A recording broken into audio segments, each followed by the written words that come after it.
This LOS is distinguished between costs included in inventories and costs recognized as expenses in the period in which they are incurred. Before we get into the LOS, we'll start with a study tip. With IFRS and US GAAP, there are two main issues.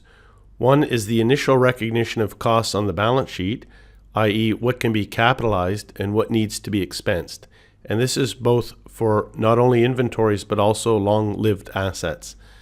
Then after the initial recognition, there is the subsequent recognition of expenses as the assets get used up.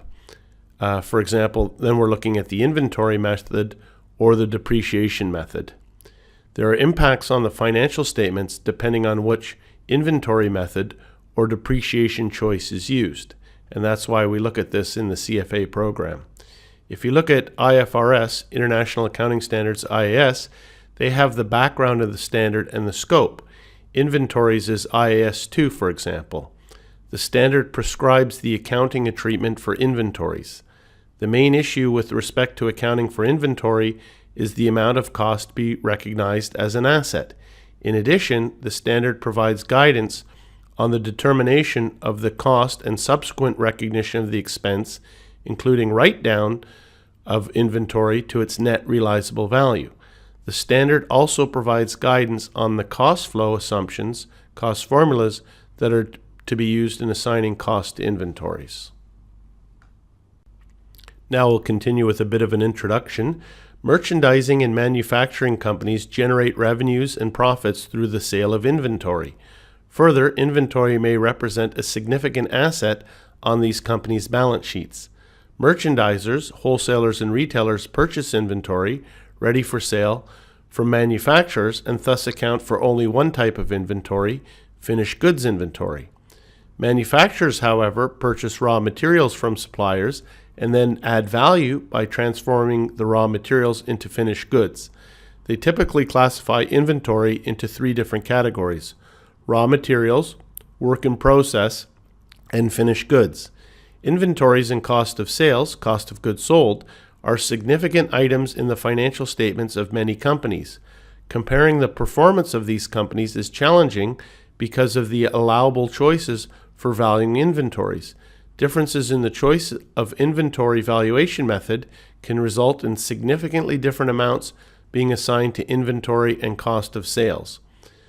International Financial Reporting Standards, IFRS, permit the assignment of inventory costs, cost of goods available for sale, to inventories and cost of sales by three cost formulas: specific identification, first in, first out, FIFO that we call it, and weighted average cost. U.S. Generally Accepted Accounting Principles, US GAAP, allow the same three inventory valuations, referred to as cost flow assumptions in US GAAP, but also include a fourth method called last in, first out. So LIFO is allowed under US GAAP. It is not permitted under IFRS, and that's a very important point from this slide. Some definitions of key terms. First of all, inventory. It's an asset that is 1, held for sale in the normal course of business, 2, in the process of production for such sale. We see that with the manufacturers, the raw materials work in process, or 3, in the form of materials or supplies to be used in the production process or in the rendering of services. Net realizable value, that's the estimated selling price in the normal course of business, less estimated cost to complete and estimated cost to make a sale.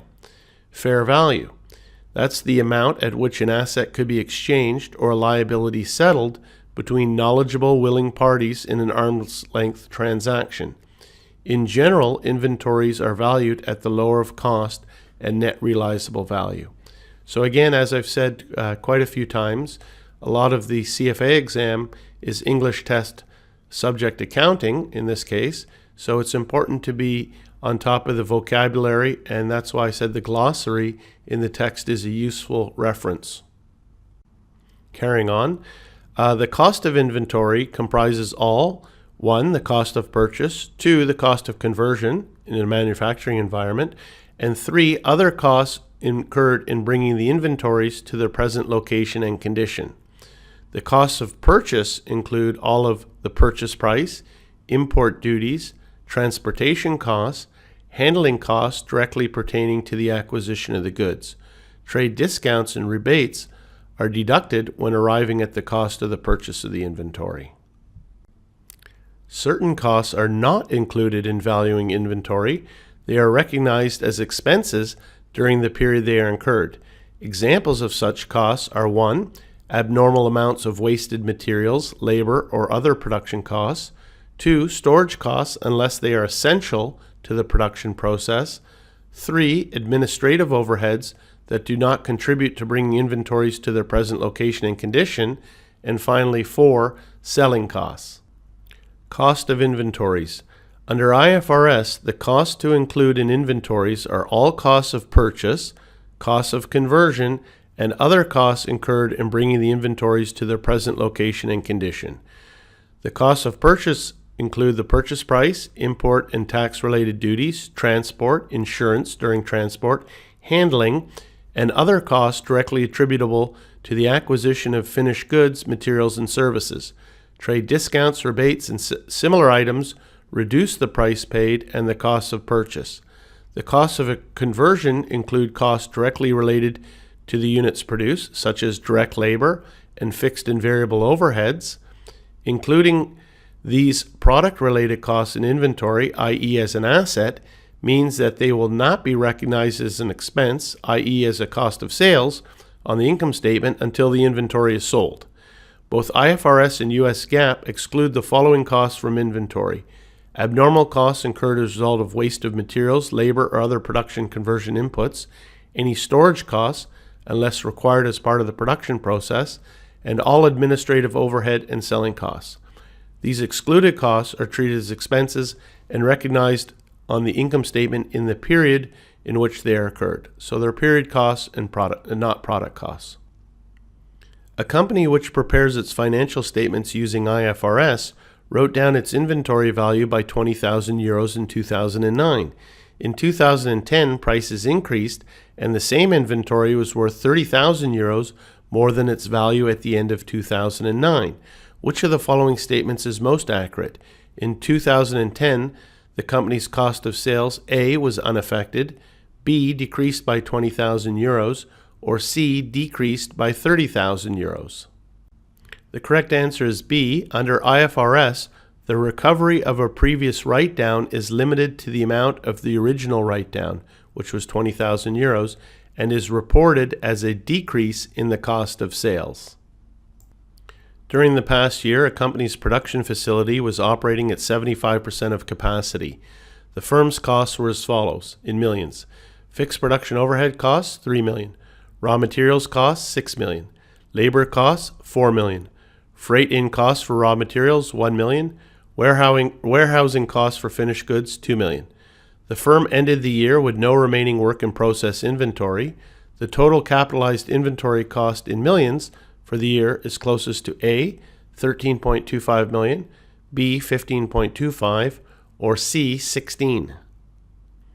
Okay, this question had a little bit of a trick is why I included it. And it says here that the production facility was operating at 75% of capacity. And so that affected the fixed production overheads. We can see here when we're looking at the capitalized inventory cost, we had to adjust the overhead to 75% of the 3 million, which was 2.25, okay? So overhead is included in inventory. Raw material costs are, labor costs are, freight in is for the raw materials, but warehousing storage costs are not included. Okay, so if you didn't make that little adjustment, you would have been at 14 million, which is still closest to A, but you'd be a little bit confused, and that's the reason for the adjustment, is that the fixed overhead has to be adjusted for the 75% capacity. So it's 2.25 plus the 6 plus the 4 plus the 1. Don't include the storage costs. And it's A, correct answer is A. The inventory is 13.25. One last practice question to finish this LOS. A company incurs the following costs related to its inventory during the year. It's in yen millions. Purchase price, 100,000. Trade discounts, 5,000. Import duties, 20,000.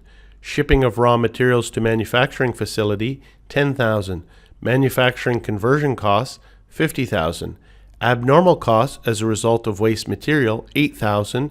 And storage costs prior to shipping to customers, $2,000. The amount charged to inventory cost in millions is closest to A, $175,000, B, $177,000, or C, $185,000. Okay, I think this question should be a fairly easy one, actually. So we're going to add up the costs that are included, and we have to analyze what's not included. So we know we don't include abnormal costs as a result of waste material in the cost of our inventory, and we don't include storage costs prior to shipping to customers unless it's an essential part of the manufacturing process. And the only other thing to be aware of is the trade discount. That's a negative. We received a discount, so that was a deduction to our cost. Then all we need to do is just add it up. It's the purchase price less the trade discount plus the import duties plus the shipping of raw materials to the manufacturing facility. We do include that. And of course the manufacturing conversion costs. And if we add that up, we're going to get to $175,000 for the inventory costs. So the correct answer is A. So an easy question to finish this LOS. And that's the last slide for this LOS. Thank you.